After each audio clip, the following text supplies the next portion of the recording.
Assalamualaikum warahmatullahi wabarakatuh. Perkenalkan, nama saya Aris Pujanto, NIM 421946 dari kelas Usul Fikih C. Saya di sini akan menjelaskan tentang pengertian kias. Kias secara etimologis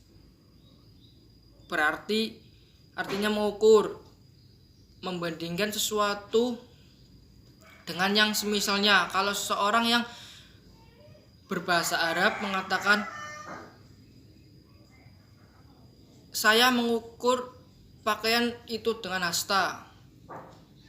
Tentang arti kias menurut terminologi istilah hukum, terdapat beberapa definisi berbeda yang saling berdekatan.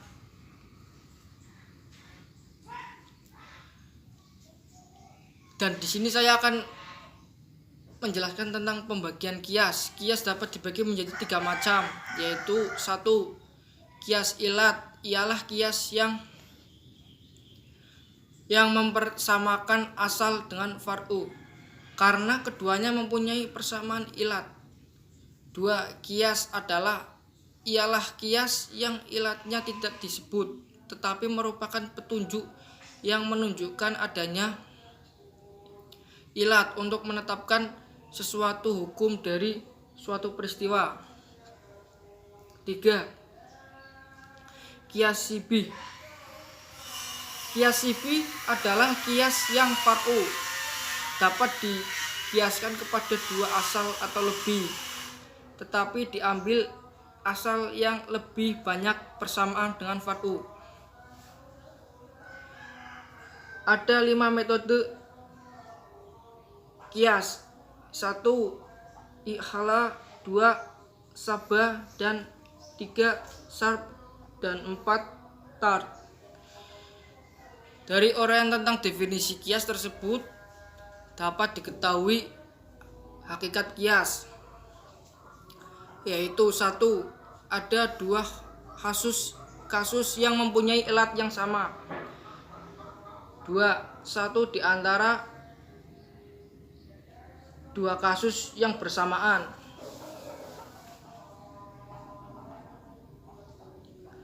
Ilatnya itu sudah ada hukumannya yang ditetapkan berdasarkan nas, sedangkan kasus yang satu lagi belum diketahui hukumnya. 3. Berdasarkan ilat yang sama, seorang mujtahid menetapkan hukum pada kasus yang tidak ada nasnya.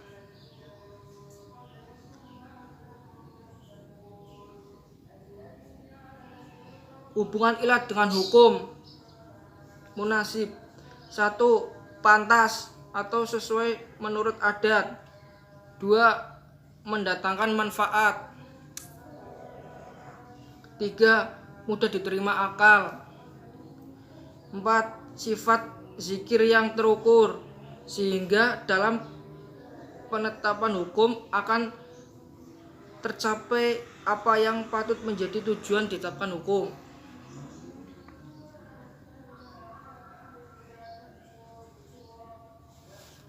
Dari uraian mengenai hakikat kias tersebut terdapat 4 unsur rukun pada setiap kias, yaitu 1.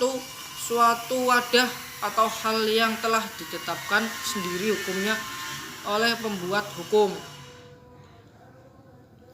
itu disebut makis alaih atau ashal atau menyabahkan ibih.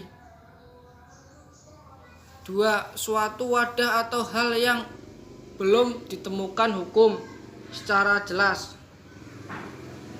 Dalam masyarakat ini disebut makis atau furu atau musabah. 3.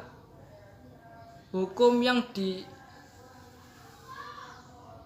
yang itu sendiri oleh pembuat hukum syar'i pada asah berdasarkan kesamaan ashal itu depan dengan fur'u. Dalam ilatnya, para mujahid dapat menetapkan hukum pada furu'. Ini disebut hukum ashal. 4. ilat hukum yang terdapat pada asal dan terlibat pula oleh mujtahid para furu'.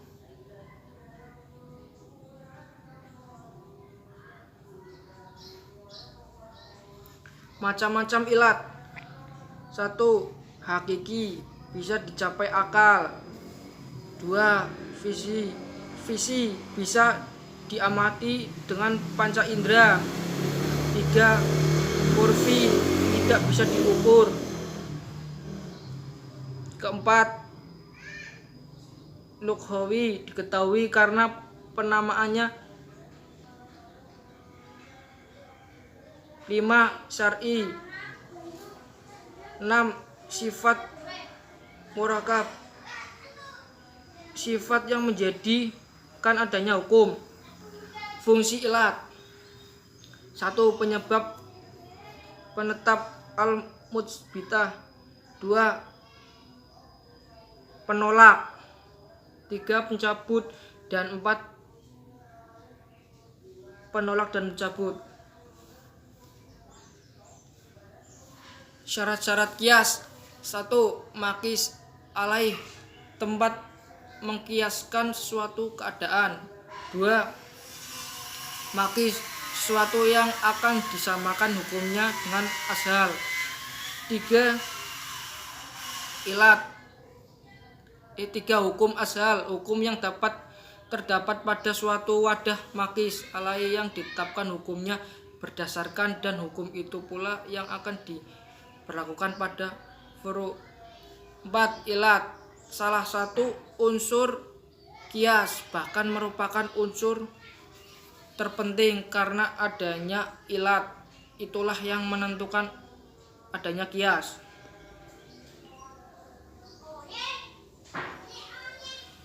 Kias sebagai dalil hukum syar'a. Kias sebagai dalil hukum syar'a selama tidak ada dalil nas dan ijma jumhur.